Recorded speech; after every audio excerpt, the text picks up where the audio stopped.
Olá, pessoal do primeiro ano do Candora. Aqui vai o resumo do nosso conteúdo de filosofia, especificamente do capítulo 1, ok? Ou seja, primeiro capítulo, esse primeiro mês de aula que a gente teve, e nós vamos revisar algumas coisinhas da filosofia. Primeiramente, é a questão do pensamento, do pensar antes de ser filosófico e do pensar depois de ser filosófico. Ou seja, ele tem características próprias. Tem que ser aprendido esse pensar como filosófico, já que ninguém nasce filósofo, como diz o nosso filósofo Comte Sponville. Ou seja, é pelo pensamento que nossas emoções, sentimentos, vontades e quereres podem se tornar realidade.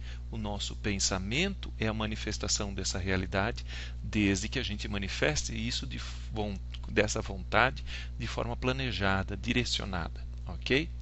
E aí então é exatamente isso que vai fazer a diferença entre o pensar comum, ou seja, a atividade mental de todo ser vivo, para o pensar filosófico, exclusivo do ser humano.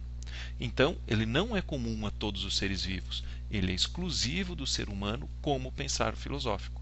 Como também, então, as emoções, sentimentos e pensamentos complexos.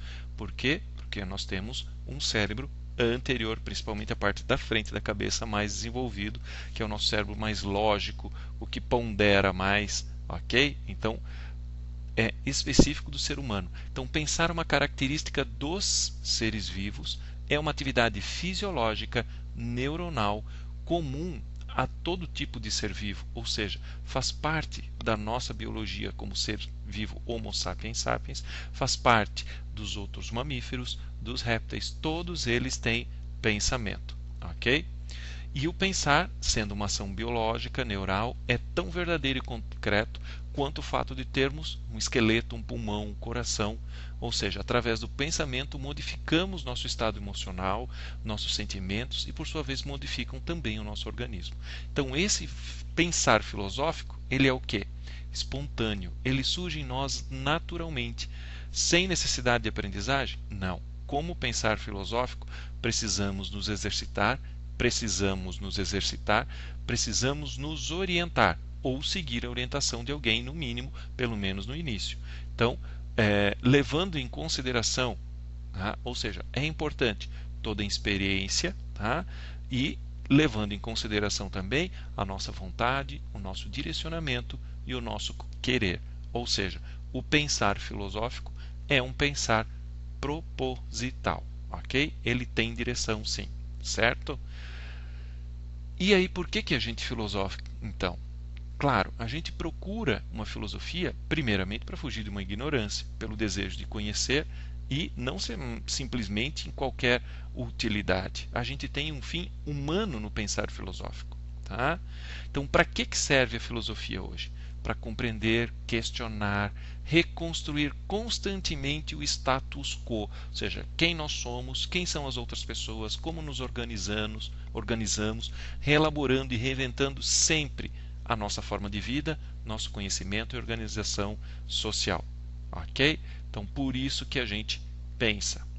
E aí, uma das coisas que a gente viu também esse bimestre são categorias de pensamentos. Né?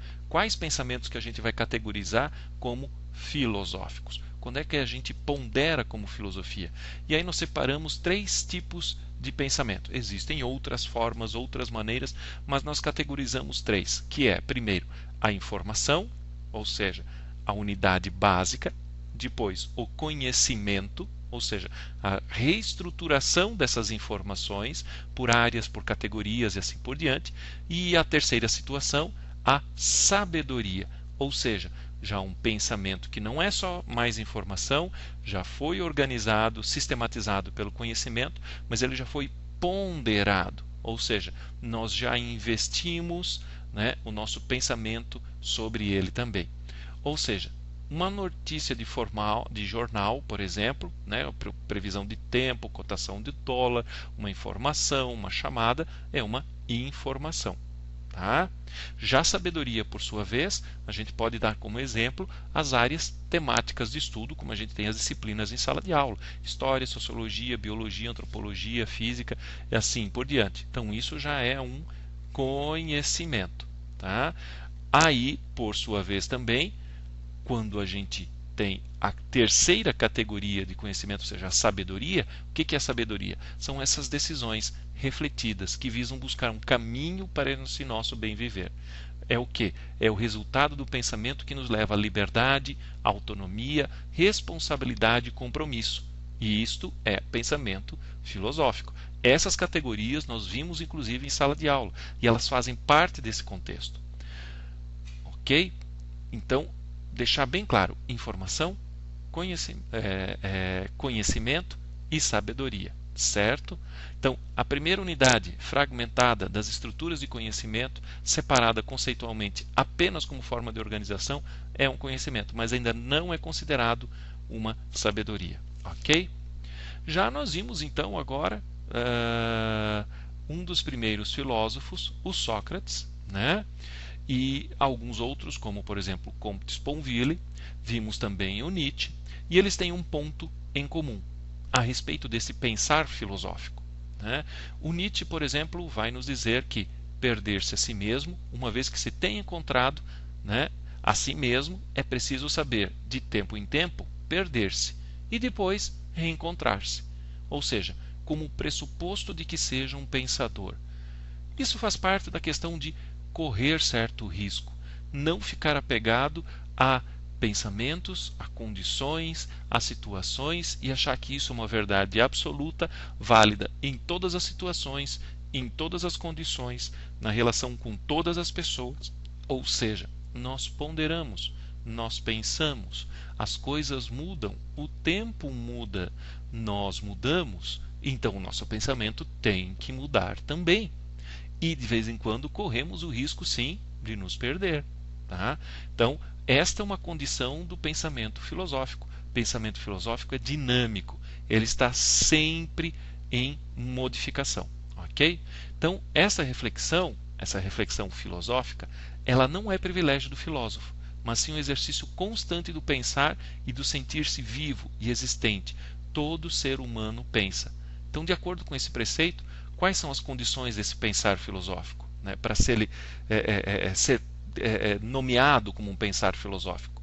O autor Saviani, que é um autor brasileiro, inclusive, filósofo, ele vai dizer: tem que ser radical. O que é ser radical?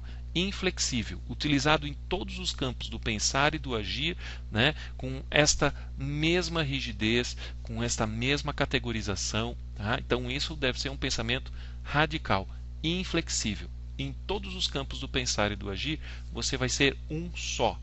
Ou seja, a filosofia está dizendo aqui, a partir do momento que você é radical, né, que você vai ter a sua posição firme em todas as situações da sua vida. Você não é um na escola, não é outro em casa, não é outro na balada, não é outro no trabalho. Não, você é uma pessoa só. O que é certo numa vai ser certo em outra. Então, são condições, são locais de vida diferentes, mas você, sob o ponto de vista, é o mesmo. Tá? Ela também é rigorosa, ou seja, ela justifica argumentos coerentes nas suas diversas partes. Tá? Então, ela é rigorosa também sobre esse aspecto, até nesse mesmo exemplo que eu acabei de citar. Ela é rigorosa porque realmente nós somos um. O nosso posicionamento, as nossas ideias, os nossos conceitos, porque tem até a questão de que a filosofia são conceitos, elas são válidas em todos os âmbitos de vida. Ok? Ela também é de conjunto, ou seja, ela é totalizante, ela examina problemas relacionados entre si. Tá? Então, ela leva em consideração, né, desde situações humanas, vivenciais, situações técnicas, né, ou seja, tem um remédio para uma situação de um câncer, por exemplo, só que esse remédio ele é muito forte, ou seja, ele pode até levar à morte. Devo tomá-lo ou não devo tomá-lo? Ele é muito radical. Quais são os riscos? Quais as consequências? Quem que vai tomar esse remédio? Uma pessoa querida minha, é alguém com quem eu tenho essa emoção. Vale a pena correr esse risco? Né? Então, nós ponderamos sobre isso. Isto é um pensamento filosófico. Isso é um pensamento em que a gente vai pensar sobre o sentido da vida, sobre a necessidade da cura, sobre os recursos tecnológicos que a gente tem. São ponderações altamente, digamos assim, elaboradas. Ok? Então, o pensamento filosófico como tal não é subjetivo. Tá? Ele não tem uma validade individual. Para mim vale, para o outro não vale. Não, ele é objetivo como um todo, ele é radical, rigoroso e de conjunto. Ele também não é sectarista, ou seja, ele só vale por uma classe social. Ah, porque para essa classe, né, uma hierarquia, né, somente aquela classe valida esse tipo de pensamento. Muito comum, por exemplo, às vezes no casamento, em sociedades estamentais, né, que não aceita o casamento entre uma classe social e outra. Então isso é ser sectarista, o que filosoficamente não leva a um bom termo, ok? E para a gente revisar aqui, né, o nosso último filósofo, né, que na verdade é um dos primeiros que a gente estudou este bimestre, é o Sócrates, né, e ele tem um jeito de fazer filosofia, ele tem um método. Tá? E qual que é a origem do conhecimento que justifica essa metodologia do ensino utilizado por Sócrates? Ou seja, quando Sócrates diz conhece-te a ti mesmo, como estava no templo de Delfos, né? E quando ele mesmo diz, né, como o motivo de busca do conhecimento, só sei que nada sei, o que ele está querendo dizer? Onde que está esse conhecimento? Onde que ele deve ser buscado? Como que a gente vai tirar ele de lá, desse local secreto? E aí é que está a questão. Esse local secreto não é tão secreto assim, que ele está dentro de nós. Tá? Então, todo conhecimento socrático leva em consideração que nós possuímos, nós temos capacidade de ter o domínio desse conhecimento. Como? Através desse método. Qual que é esse método? A maiêutica socrática. Por que maiêutica? Maiêutica significa o parto. Nós temos que tirar de dentro da gente. Como é que ele faz isso? Através de perguntas, de questionamento. Lembre, Sócrates não responde perguntas, ele devolve a pergunta. Né? Ou seja, aí ele vai dizer que toda pergunta bem feita já traz também em si a sua resposta. Então, o processo ou sugestão metódica de Sócrates para alcançar esse conhecimento é tirar ele de dentro da gente dele, de dentro da gente mesmo, através da maiêutica. Ok? Então, aí que ele diz e afirma, né, conhece-te a ti mesmo e conhecerás o universo e os deuses. Ok? Uma boa avaliação a todos e até mais então.